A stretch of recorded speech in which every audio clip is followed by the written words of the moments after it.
Barnaby and Sparky stood before the entrance of the Whispering Woods. The trees here were so tall their tops touched the clouds, and their leaves were shaped like giant ears. "Remember," Barnaby whispered, adjusting his blue cape in the Whispering Woods. "We must listen carefully." As they walked, the trees began to mumble. "Turn left, turn right, find the golden nut, go back." The voices were confusing. Sparky the dragon was so nervous that he accidentally blew a giant glowing orange bubble. The bubble floated up and hit a tree branch. Pop!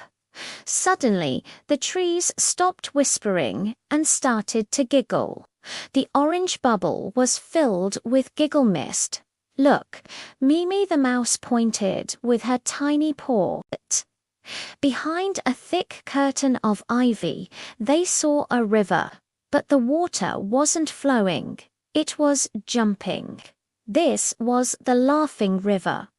But today, the river wasn't laughing. It was grey and moving very slowly.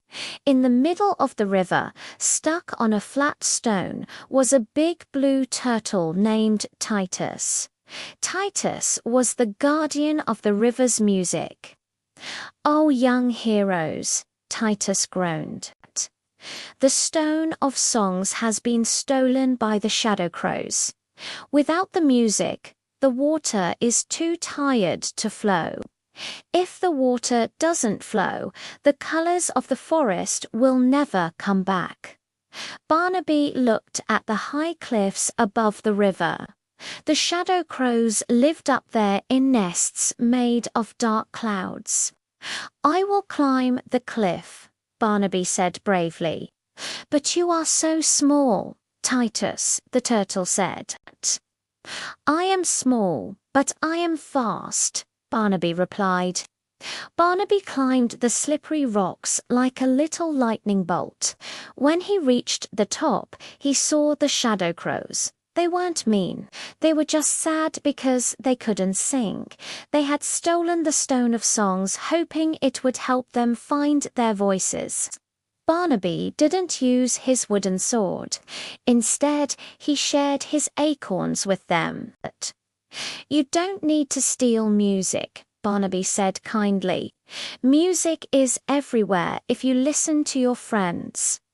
Sparky, from down below, started blowing his magical bubbles. Each bubble made a beautiful ding-dong sound as it popped. The crows were so happy they gave the stone of songs back.